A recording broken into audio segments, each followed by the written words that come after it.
Hello, and welcome to the first After the Coffee of 2023. I hope you're ready to have an awesome new year. So I just want to say Happy New Year. Now, let's get started with After the Coffee.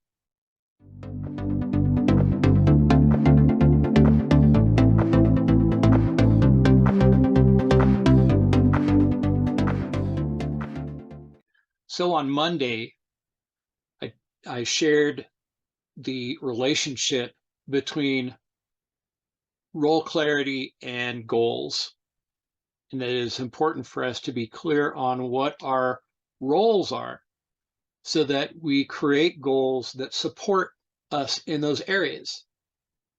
Now, naturally, if you're a leader, I kind of gave this a spin from the standpoint of making sure that your team members have clear roles so that they understand what they're going to be responsible for and how you're going to be holding them accountable.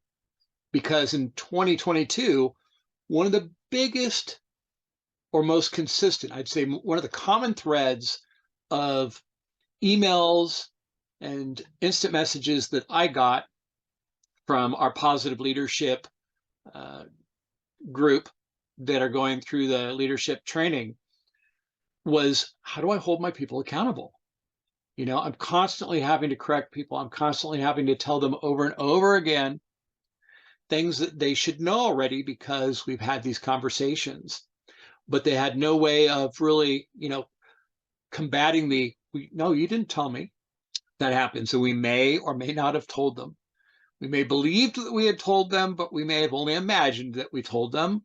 But we don't have any way of holding them accountable because we didn't document it. And what I mean by that is, do we have procedures? This is why companies have quality systems where they have standard operating procedures that are available to everybody to go to and read and understand and be able to ask questions about, especially if it impacts an area they're going to be held accountable for.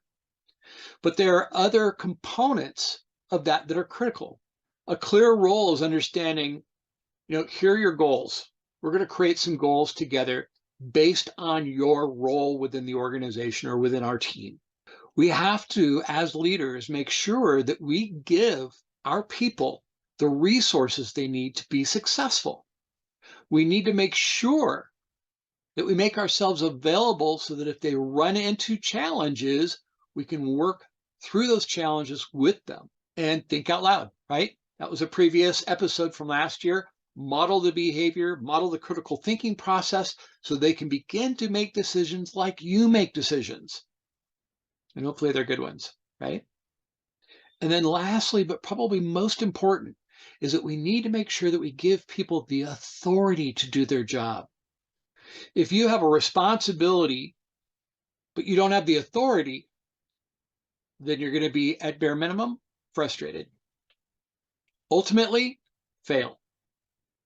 So you have to be willing to give your people the authority to do their job. And yeah, if it doesn't give you a little bit of butterflies in your stomach, you're not trying hard enough, right? That's super important. Now I kind of want to transition into something a little bit different. This is for you. You can share it with your team, but this is really for you, the emerging leader, the informal leader, and the formal leader. Let's take a look. So let's start off with personal life. We have to acknowledge the fact that our personal life affects our professional life. You can't really separate them. You don't live double lives. You live the same life, one in your own personal environment and one in your professional environment. And so do your people. How many of us have experienced this where you notice somebody on the team is just out of sorts? They're not performing like they normally do. They are clearly being challenged, but you can't put your finger on it. And we know that, when people are going through a rough time at home, maybe going through a divorce, heaven forbid, a child is ill, a parent has passed, all these different things surely have an impact on us. When it impacts us emotionally, Emotions are very strong, and in many cases, rightly so, because they're tied to very important relationships that we have. And when those, become unstable in any kind of way, it affects us. Our concentration gets reduced and we just wander because our bodies, our minds, our spirits need to be able to heal. So we have to be sensitive to that to our team members, but we also have to be sensitive to that for ourselves. So when we take a look at our personal life, we've broken this down into four major subcomponents like our physical well-being. Now, again, in the past, I've told you, you've got to get plenty of rest. If you're having a hard time sleeping, you need to figure out what are the things that you can do to make sure that you get plenty of sleep. First of all, you got to schedule for it. You cannot go to bed at 1 o'clock in the morning and wake up at 5 a.m. to start your day. That amount of sleep is not going to work. Your mental levels, it affects other parts of what I call the wheel, right? Diet is super important. You've got to make sure that you're eating good foods. We know that diets high in fats, carbohydrates, they have an impact on our ability to think and for our body to function physically. So oftentimes when a spoke is broken on one part of the wheel, it puts strain on the other spokes because it's not carrying its own weight. So physical, taking care of yourself, there can't be anything more important than that.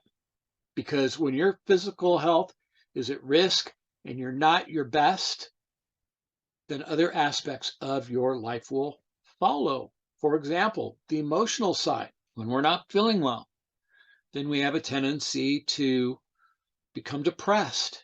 We follow these neural pathways of self-talk that is negative, self-talk that is negative not just toward ourselves, but to people on our team, or when we talk about our personal life, our spouse, our children, our friends, all these relationships suffer. So we've got to try to maintain good, positive emotional health. Part of that might be when you get up in the morning, you listen to a very inspiring and motivating speech by somebody on YouTube. I do that, every once in a while when I need to get on, and be with you. I need to be excited and I need to be feeling good. So I make sure that I eat a good breakfast and I fill my data, right? Because the brain's a computer. So I make sure my input is positive. And that allows me to be able to see things more positively. And it works. It works. The other part is your spiritual side. Now, I'm not talking religion here. I'm talking about those things that fulfill you, that give you a sense of meaning, purpose, your why, as Simon would say. These are important things because they uplift us. Now, also practices like meditation or yoga, or even if it's just a walk out into nature and spending time appreciating the creation of what's around us. Your spirituality is real. It's there. You can choose to ignore it, but it will be to your detriment. And then lastly, we have your mental well-being. How mentally sharp are we? What's our response time? Our response time, not reaction time, right? Because reaction is without thought. It's intuitive response. I want to know what your reaction time is like, where you have a chance to take information in and then think it through before responding to the situation.